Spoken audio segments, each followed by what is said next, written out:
Okay, ಈ ದಿನ DC ಅವರ ಸಮ್ಮುಖದಲ್ಲಿ ಒಂದು ದೊಡ್ಡ ಸಭೆ ಆಗುತ್ತೆ. ಈ ಒಂದು ದಿನ ಎಲ್ಲ ಇತ್ಯರ್ಥ ಆಗುತ್ತೆ ಅಂತ ಹೇಳ್ಬಿಟ್ಟು ನಾವೆಲ್ಲ ಅನ್ಕೊಂಡಿದ್ವಿ. ಆದ್ರೆ ಜಿಲ್ಲಾಡಳಿತನೂ ಸಹ ಇವತ್ತು ನಮ್ಗೆ ನ್ಯಾಯ ಕೊಡಿಸ್ಲಿಲ್ಲ.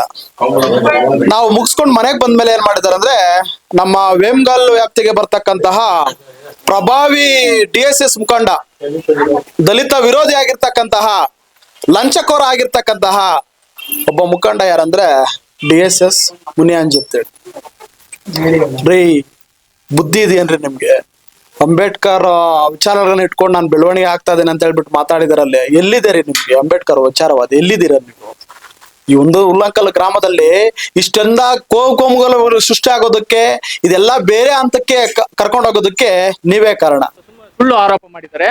ಅದೆಲ್ಲ ಅವ್ರ ಹತ್ರ ಏನಾದ್ರು ದಾಖಲೆಗಳಿದ್ರೆ, ಯಾರ ಹತ್ರ ಆದ್ರೂ ಅವ್ರು ಏನಾದ್ರು ಇವ್ರು ಸುನಿಲ್ ಅವ್ರಿಗೆ ಏನಾದ್ರು ಕೊಡಿಸಿದ್ರೆ, ಅವರು ದಾಖಲೆಗಳು ತಗೊಂಡ್ಬಂದ್ರೆ ನಾವು 25-30 ಲಕ್ಷ ಕೊಡೋದಕ್ಕೆ ರೆಡಿ ಇರ್ತೀವಿ. ಒಂದೇನಂದ್ರೆ, ಇಂಥ ದಲಿತ ವಿರೋಧಿಗಳಿಂದ ನಿಜವಾಗಿ ಹೋರಾಟ ಮಾಡ್ತಕ್ಕಂತ ನಮ್ಮ ದಲಿತ ಸಂಘಟನೆ ಮಾಡ್ತಕ್ಕಂಥ ಹೋರಾಟಗಾರರು ಅವ್ರಿಗೆ ನ್ಯಾಯ ಸಿಕ್ಕಲ್ಲ.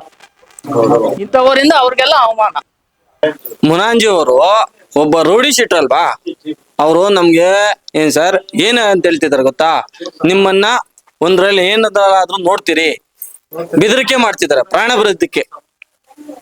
ನಿಮ್ಮನ್ನ ಏನಾದ್ರೂ ಒಂದ್ ಮಾಡ್ತೀರಿ, ನಮ್ಗೆ ಆಗ್ಲಿ ಅಥವಾ ನಮ್ಮ ಹುಡುಗರಿಗೆ ಯಾರಿಗೇ ಆಗ್ಲಿ ಏನಾದ್ರೂ ತೊಂದ್ರೆ ಆದ್ರೆ, ಇವತ್ತಿನ ದಿನದಲ್ಲಿ ಆಗ್ಬೋದು, ಮುಂದೆ ದಿನದಲ್ಲಿ ಆಗ್ಬೋದು, ಕಾರಣಕರ್ತರು DSS ದಲಿತ ವಿರೋಧಿ ಮುನಾಂಜಿ ಅವರೇ ಆಗಿರ್ತಾರೆ, ನೇರ ಕಾರಣವಾಗಿರ್ತಾರೆ ಅಂದ್ಬಿಟ್ಟು ನಾನು ಹೇಳೋದಕ್ಕೆ ಇಚ್ಛೆ ಪಡ್ತೀನಿ. ಈ ದಿನ ನಮ್ಮ ಮುಖಂಡ, ಊರಿನ ಮುಖಂಡ ಆಗಿರ್ತಕ್ಕಂತಹ ಸುನಿಲ್ ಅವ್ರ ಮೇಲೆ ಏನ್ ಮಾಡ್ತೀರಾ ಅಂದ್ರೆ ಒಂದು ಹೇಳಿಕೆ ಕೊಡ್ತೀರಾ. ಏನಂತ ಹೇಳಿಕೆ? ಸವರ್ಣೀಯರಿಂದ 25-30 ಲಕ್ಷ ಸಾಲವನ್ನ ಮಾಡ್ಕೊಂಡು ಅದನ್ನ ತೀರ್ಸೋದಕ್ಕಾಗದೆ ಅಂಬೇಡ್ಕರ್ ವಿಚಾರವನ್ನ ಇಟ್ಕೊಂಡು ಮುಂದಿಟ್ಕೊಂಡು ಈ ರೀತಿ ಕೆಲಸ ಮಾಡ್ತಾ ಇದೀರಲ್ರಿ.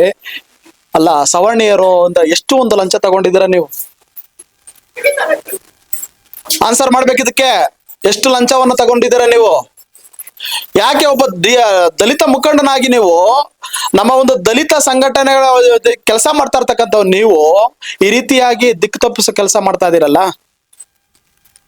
ಸರಿನಾ? ಇದು ನಿಮ್ಗೆ ಉತ್ತರ ಕೊಡ್ಬೇಕು. ಉತ್ತರ ಕೊಟ್ಟಿಲ್ಲ ಅಂದ್ರೆ ನಿಮ್ಮ ಪರವಾಗಿ ನಾವು ಹೋರಾಟ ಮಾಡೋಕೆ ಸಿದ್ಧ ಇರ್ತೇವೆ.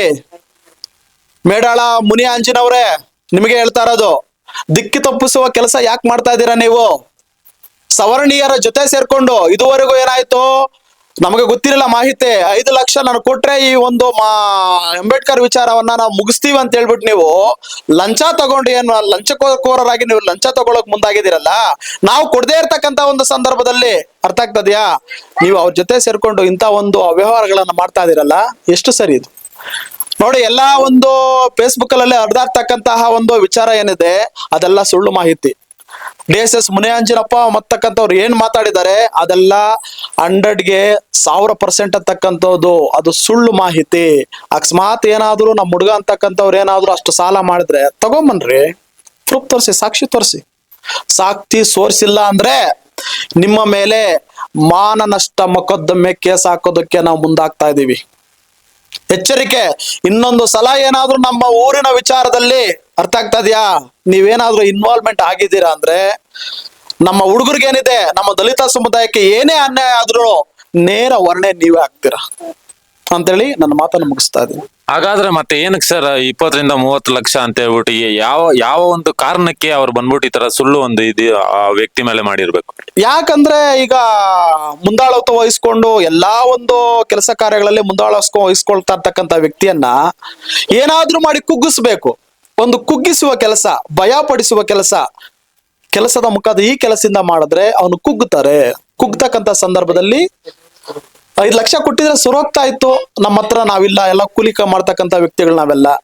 ಅರ್ಥ ಆಗ್ತದ್ಯಾ? ಕುಗ್ಗಿಸುವ ಕೆಲಸ, ಅನ್ಯಾಯದ ವಿರುದ್ಧ ಹೋರಾಡ್ಬೇಕಾಗಿರ್ತಕ್ಕಂತಹ DSS ಮುಖಂಡನೇ ನ್ಯಾಯದ ಪರವಾಗಿಲ್ಲದೆ ಅನ್ಯಾಯದ ವಿರುದ್ಧ ಹೋರಾಡ್ತಾ ಇದ್ದಾರೆ. ಅರ್ಥ ಆಗ್ತದೆ. ಇದರಿಂದ ನಿಮ್ಗೆ ಎಚ್ಚರಿಕೆ ಕೊಡ್ತಾ ಇದೀವಿ ಅಂತೇಳಿ ಈ ಮಾತನ್ನು ಮುಗಿಸ್ತಾ ಇದ್ದೀವಿ.